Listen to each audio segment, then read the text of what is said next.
Hi everyone, this is your host Ernie signing in, and welcome to It Only Happens to Ernie podcast.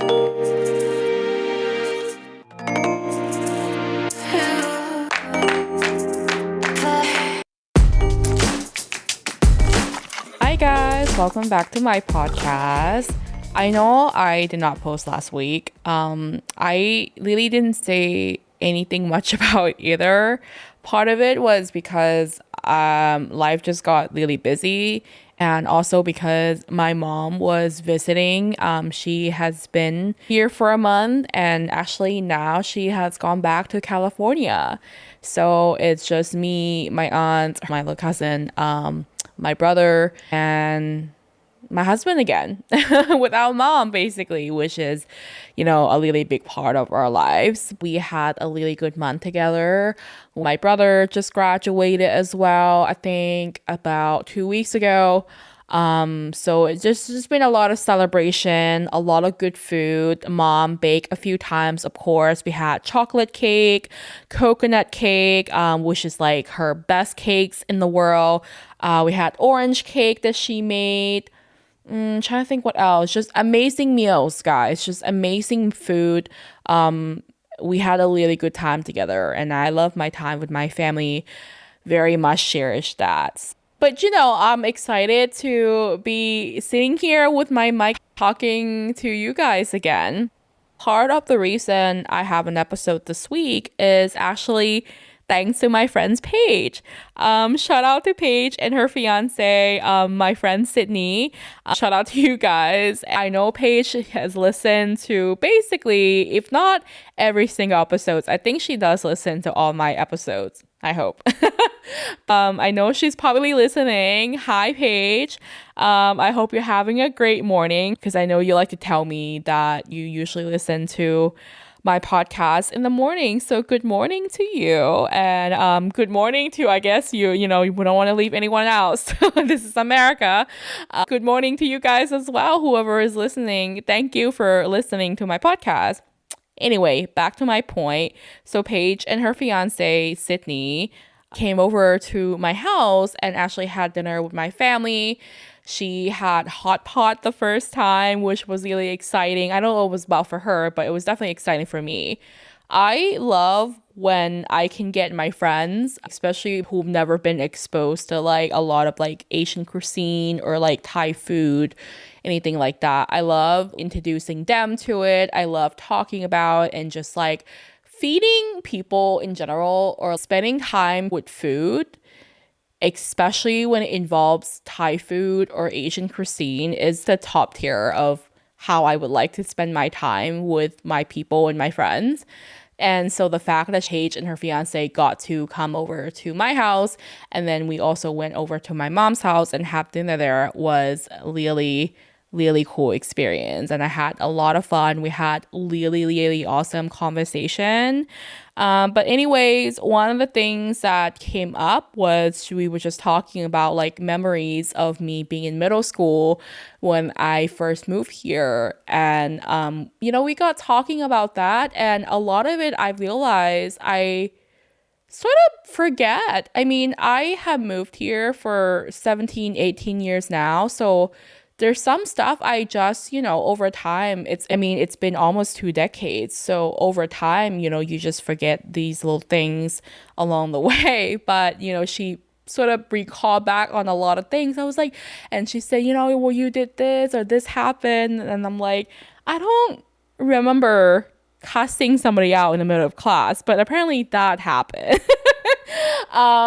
If you listen back to Middle of Nowhere Asian, I talk a little bit about my experience of like first moving here, and I talk a little bit about the struggle with English and different things like that. And I just thought like that will be a good episode for me to talk a little bit more about this week. A few weeks ago, I reconnected with my friend Amy. If you also listen to that episode, I mentioned Amy. So this is the same Amy we're talking about here. We ended up having lunch together with her daughter, and she was just very much the same thing of like, do you remember this? Do you remember that? It's just been such a fun time revisiting those memories. sometimes you really do need friends like that who really remind you where you came from and honestly how far you've come. One thing that's been really beautiful about this podcast that I've created here is that it helped me reconnect with people that I haven't talked to in years. I don't really keep in touch with many people from middle school or high school anymore, but through this podcast, I've gotten to reconnect with some of the friends, rekindle some of the friendships, even friendship that found their way back into my life. And so I've really cherished that. So, anyways, after talking with Paige, I thought it would be really fun to almost dedicate an episode, maybe even some more after this, to some of those memories that I've shared a little bit more about what it actually felt like moving here for the first time. So, what I'm going to do here is we're going to rewind all the way back to middle school. Think of this episode maybe as an extension of that episode, but before we get into all of that, I do want to introduce you a new segment. Now, I don't know if I want to put this segment necessarily in every single episode or where like if I want to do this towards the beginning or towards the middle or towards the end. I think it's just going to depend on the conversation or topics we're talking about. But I do think when eventually I have guests on, this segment could be really fun for like my guests or my friends, even whoever that I welcome into my podcast. I think it would be really fun for them to try to say it, especially if they're not Thai. Or I don't know, maybe I don't know. I'm playing around with it. So, but anyways, I've been thinking about for a while because I love talking about Thai culture. Living where I do, out in the middle of nowhere where there isn't a lot of Thai community or Thai people around. When someone asks me about Thailand or if they tell me they want to visit Thailand and ask me about Thai culture, I just get almost giddy about it. I just get really happy. I love talking about Thai food and our amazing dishes, Thai traditions, Thai language, all of that little cultural things that makes my home country very special to me. So I thought, why not teach you a little Thai word every week? Since this is first time of me doing this segment, I wanted to start with something simple. So today's Thai word of the week is sawadee. And if you already know what this is, you're gonna be like, really, this word? If you don't know, sawadee means hello in Thai. If you heard it before or if you look into traveling to Thailand, you already know what this is. But here's something interesting. When you see sawadee written in English, it actually spells SAWASDEE.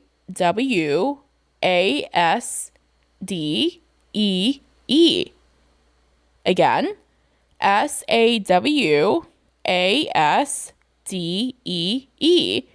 When Thai people actually say it though, it sounds more like sawadee.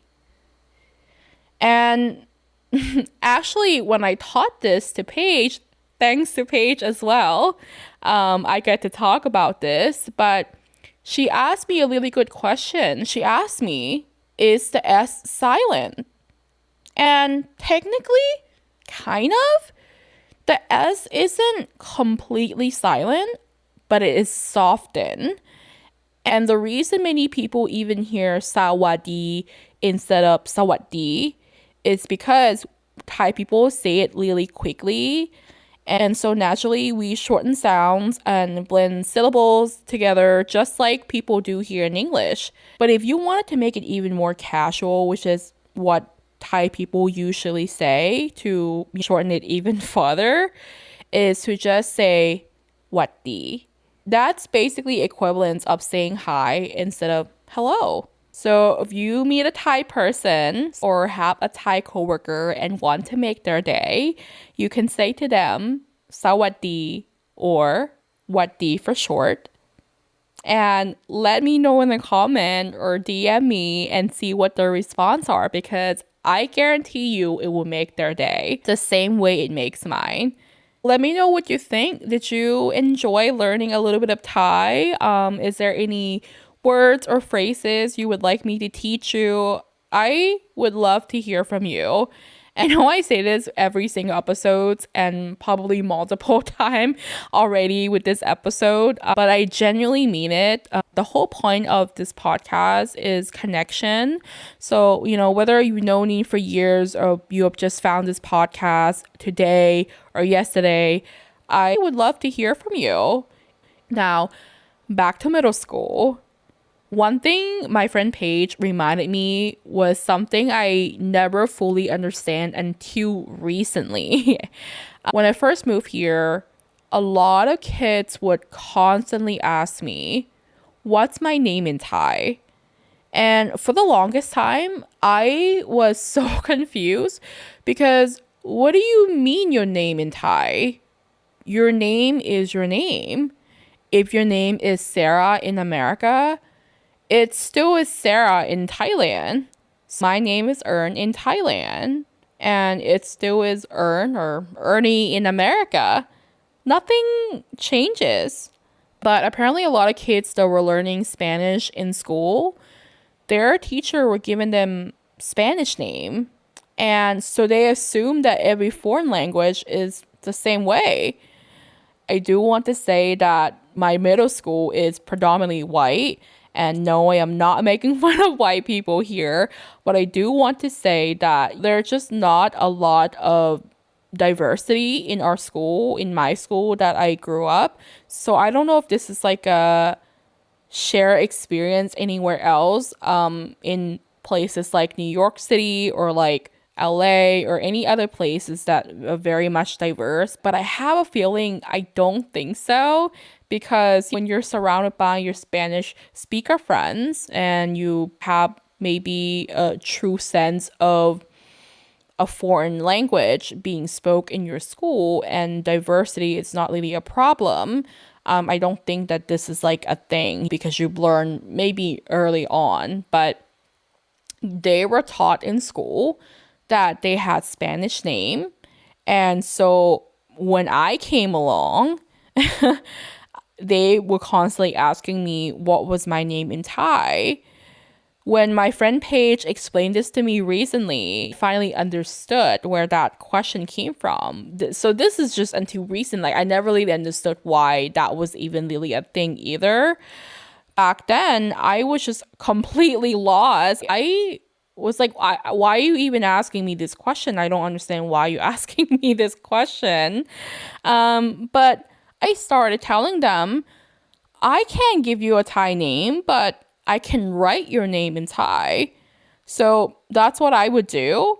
I would write their English name using Thai letters. And I remember some of them would ask me, what does that say? And I'm like still confused because I'm like, it just says your name, Sarah, or it just says your name, Paige, or, But so I feel like whether they understood the difference between a Thai name and your name is written in Thai, I honestly have no idea. And I don't think they have any idea either because obviously they can't read Thai. My English wasn't very good at times, so I don't even really know if we fully understood each other. But I do remember everyone wanting a Thai name. Another thing people constantly asked me was whether Thailand had certain things. I remember one girl asked me if we had television in Thailand, and she was genuinely shocked when I say yes. I said we had this and this and this, and some of the things you guys do not have, and she was just so like, wow, this is like, that's so cool. Looking back now, it's definitely funny, but at the time, I think it just reflects on how little information people had about other countries, countries like Thailand. You might have heard about Thailand. It's very much become a very popular country now to visit, thanks to White Lotus, which is a show. But before White Lotus and social media and YouTube and Instagram, most people learn about other countries through textbook or just through going to that country themselves. And when we're talking about textbook don't really always tell the full stories of that country. So it doesn't always represent Thailand properly. I remember actually one of the first few days of being in America and going to middle school, one of my teacher pulled out a book. I think it was actually Mrs. Johnson pull out a textbook that was written about Thailand. One of the facts that I remember was talking about Siamese cat being like the Thai representation or like the national animal of Thailand or something along the line. And I remember reading that and I just thought, I didn't know that. Like as a Thai person, I'm like, oh, I didn't know that this was like a fact. I don't know if I would necessarily associate Siamese cat with Thailand because I feel like elephant would be like a more direct association with Thailand. But that's what it was written on the textbook. And I do believe so that Siamese cats are originate from Thailand. So I think maybe that's why the Siamese cat. But anyway, that's like the representation that I remember reading about Thailand that I thought that was really interesting. I mean, I don't remember the full context of what it was written or what even textbook it was, but I do remember reading that. And so, talking about the representation that was written on textbook, it just made me think like, I don't know how many people are reading this and thought like this is like what Thailand is. And I don't know if this even really representing Thailand accurately. Back then too, I think the image many people had of Thailand was that it was poor, underdeveloped, and defined by many stereotypes like ladyboy or prostitution. And like one example was like my stepbrother who still to this day never been to Thailand. I remember my parent invited him to go back to Thailand with us one of the trip, and he said he didn't really want to go anymore because he heard some of his friends said that, oh, is that where you're gonna go and get be mistaken by a ladyboy or like by a prostitute. And some people only knew Thailand because of movies like The Hangover. They associated Thailand with like nightlife and prostitution and ladyboys. And while those things do exist, they aren't Thailand. And that's just the same way of saying like going to Las Vegas represents all America. Like, people say like what happens in Vegas stays in Vegas. So Las Vegas is associated with like gambling and drinking and partying. But I mean, it isn't just all Las Vegas. There's people living there, family or living there. Like people have ordinary lives just living there. I mean, I've never been to Las Vegas, but I'm sure there's a lot more cool things than just gambling or nightlife or all that stuff, right? Thailand is the same way. I mean, there's so much more to it than just stereotypes. And if you ask me, they don't say amazing Thailand for no reasons. I feel like we have amazing food, amazing beaches, amazing history. Our culture, I think, is really cool. Thailand is the country of acceptance and kindness and lands of smiles. It holds a lot of other values than just these negative or the Western put negative notations to it. And no, Thailand is not a perfect country, just like here in America. There is a reason why my family decided to move to America, and we are still living in America as I'm speaking here. But Thailand is still my home country, and I am proud of where I came from. Another thing Paige and I talk about was Google Translate. So back in middle school, I remember a lot of my friends used to print out those Google Translation and would try to communicate with me that way. And if you listen to Middle of Nowhere Asian, I think that episode I also talk about how they were printing out these translation around school, like places like gymnasium, bathroom, I think it was like library, like these like different rooms in school, just so that I would be able to navigate around school a little easier when I first was going there and didn't really know English. And it turned out to be like one of the funniest things ever because it just didn't translate properly. And anyways, but that was early 2000 and we're now 2026. So it has gotten a lot better since then, but it's still not perfect. It's still not one of the greatest. It's a tool, but it can't translate everything because as we know it, language is complicated. Idioms, metaphor, they don't translate well. Sometimes you need cultural context to understand what someone's actually saying.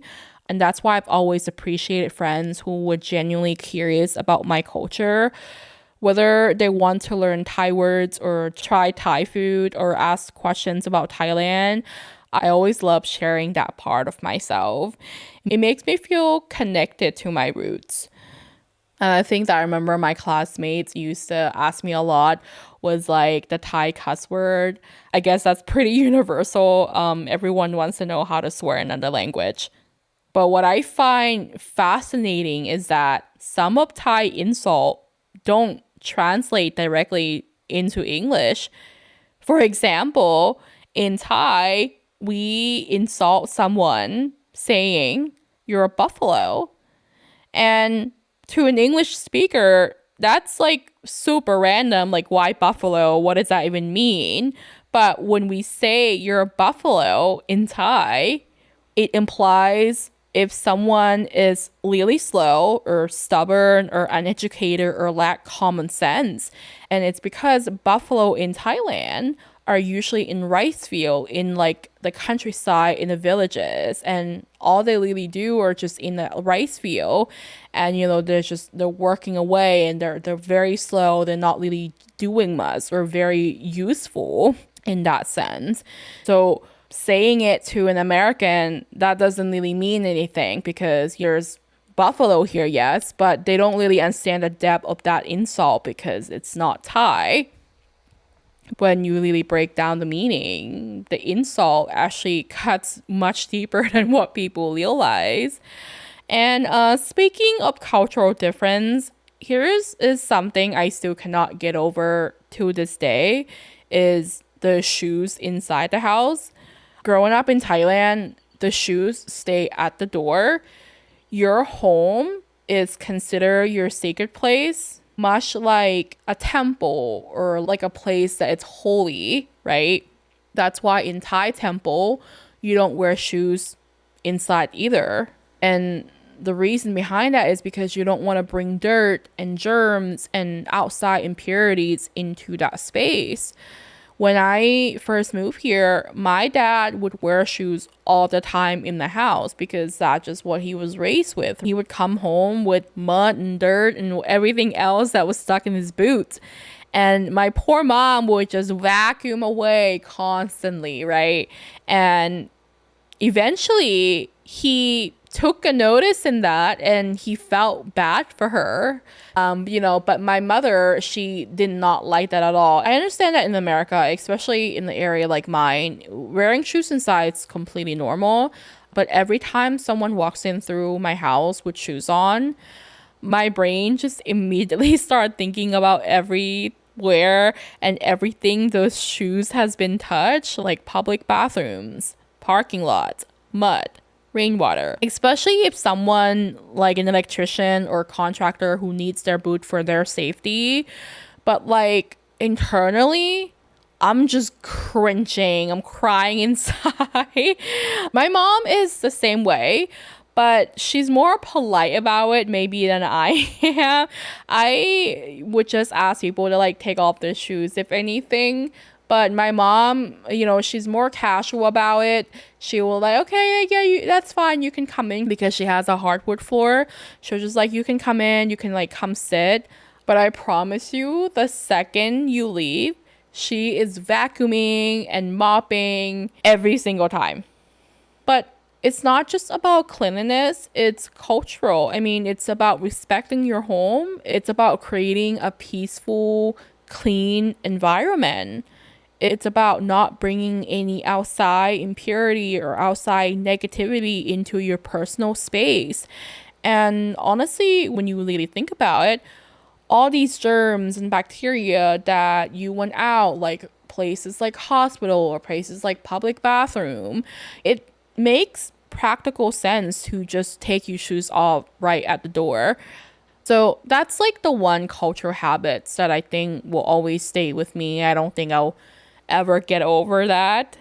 Another thing I had to get used to is like tones that's being used when you're talking to another person here in America, because respecting elders are really big in Thailand. Age matters a lot in conversation. So you don't just call a person you don't know by their first name. And you use terms like P or Nong, which is like an older or younger people.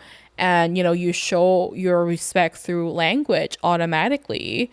And I feel so weird. I remember kids talking to teacher in America, and I just thought they used such a harsh, direct tone that I was not used to at all. I thought it actually came across as very disrespectful, but it's completely normal here in America. Teacher, I would say pedestal because that's not really like the correct term that I'm using here, but we're almost worship teachers in Thailand. We put a lot of values in teacher, and I believe still the same way. Like your teacher, aside from your parents or your family, or basically your caretaker, I mean, they could really add a lot of values in life. I know some people, they don't have a good home life, so your teacher could be your only supportive system, and some of them really are for some of the kids. So you should respect your elder and your teacher more. But when I first moved here, that was like a total culture shock because, there's not really something like that that's set up in this society here. I mean, respect is given and earned, right? It needs to be given first to earn respect. But in Thailand, respect is automatically given and it's automatically taken as well. So another thing I remember people asking me why I smile a lot when I first moved here. And I feel like I still do that. I still feel like I smile a lot. I laugh a lot. I just giggles all the time. I think part of it is definitely my personality, but I think another part is just also cultural. In Thailand, smiling can mean different things. I mean, same difference here, but smiling can mean embarrassment, nervousness, politeness, apologies, or even gratitude. And Thailand is often called lands of smile, but many people don't realize how many meanings behind a smile can actually have. I could be a true testament on that. I think a lot of people probably don't even take me seriously because I smile a lot. I'm kind of goofy. And I know even like foreigners I've seen in social media, I think they take that smile, take that kindness or that lightness that Thai people like to carry with ourselves and sort of like run with it and take it as like, oh, I'm gonna take advantage of that. Thai people are very forgiving, are very nice, but we do not like it when you take advantage of that. So if you see a video of like tourists just like let me show you how I have such a rude interaction with this Thai person here in Thailand, especially. I've seen some of those videos on social media. Just know that particular foreigner has probably done something. Like for you to really piss off a Thai person, you've done something. You've done fucked up things. Let me just like be honest here. And the big thing, if you haven't already noticed, is food is a love language in Thai. Like it's a full on cultural experience, a full on, I don't even know, like it's food is like a real affection. My mother doesn't say I love you a lot, just like any other typical that traditional Asian mother. She didn't grow up with I love you. And she has said it to me. I am not without I love you. But I've learned at a very young age that food is love. And, in Thailand, instead of saying, how are you? We often ask people, have you eaten yet? And when you come over to my family, especially my mom, she's like, do you want to eat this or try that? Like, that's her love language. My mom, she loves to bake a lot. So baking is one of her love language. She loves when we have some of her cakes, or like she loves when we love her cake, or like she'll cook for us. Sometimes she'll cook certain dish that she knows I don't really make myself or really have it anywhere else in Thai restaurants. So when she makes certain dish, she'll like specifically call me. She's like, do you want to have this, or do you want to eat this with me? Do you want to pack it home? I'll like pack it home for you. And that is like a full on love language. And so when an Asian or when a Thai person give you food, feed you, or anything along the line that has food related, know that they really like you and they probably love you. The more effort that goes into the food, the more love and care they put in it.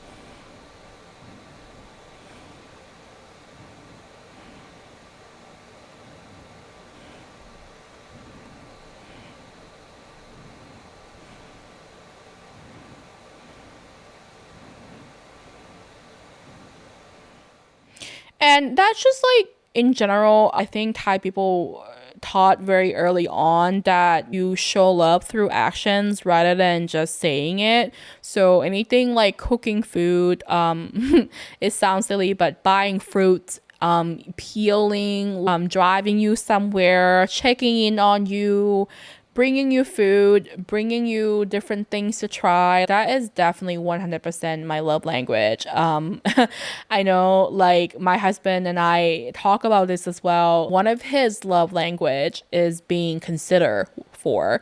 So every time if I were to go out somewhere without my husband, sometime I'll go out of town with my family and my husband, he's like either on call, he can't come with or what so.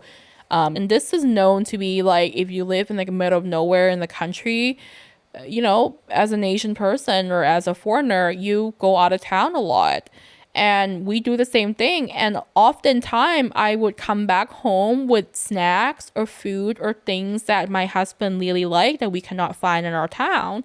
And he loves that. He loves that I think about him. And I was actually taught at a very young age to never go to somebody's house or go back home empty handed. In America, we say, I miss you. But in Thailand, we buy people food. We bring back, hey, this certain snack, they really like. We brought back gifts and we brought back like different things like that and say, I thought about you on this trip or on whatever, and I'm bringing you back this. And it's a full on love language that I think my husband accustomed to just being with me. And it's something that is like he feel really love when I do that. So I try to do that obviously even more, especially when I go out of town and he's not there. I try to think of him and what he really likes is, and I know I'm going to stop here. I'm going to like make sure that I bring something back that he knows that I think about him while I'm gone. Anyways, I don't really know what this episode had like officially turned into. I guess it's just part of like the storytelling, and part of it is nostalgia, and part of it is just high culture lesson. I actually had a lot of fun recording today. It's not full on storytelling like what I usually do, but like I mentioned again, living where I am, I don't always get the opportunity to be surrounded by Thai culture When someone asks me about Thailand or wants to learn Thai and stuff like that, I get so happy and I get so giddy about it. Last year, actually, one of my friends, Yana, shout out to Yana if you're listening, actually stayed with my grandmother in Thailand at the house I grew up in, guys. To this day, she still talks about that trip. We were just having conversation just like a couple of weeks ago. And, she was talking about like Thai food over there. And she said how it changed her entire experience that she could have had if had not been for my family. And she loved Thailand, and she still talks about how we need to go to Thailand together and all that other stuff. But hearing that makes me so proud. It makes me proud of my culture and proud of my home country and proud of my family. It reminds me why I love sharing these stories. So I don't know, maybe this episode can also be that as well. Maybe along the way, we can just spread a little bit of Thailand joys together with me. And that's it for today's episode, guys. If you like Thai food, Thai culture, if you're interested in going to Thailand, if you have a Thai friend, if you're my friend, make sure you give some stars to this episode or this podcast. I don't know what platform you're using. If you can give me a like, if you can give me a subscribe, if you want to comment what Thai dishes you love or what's your favorite Thai word or what you learned about some random facts in Thailand, whatever it is, okay? Let a girl know. I love making connection through this little platform that I have here in my podcast.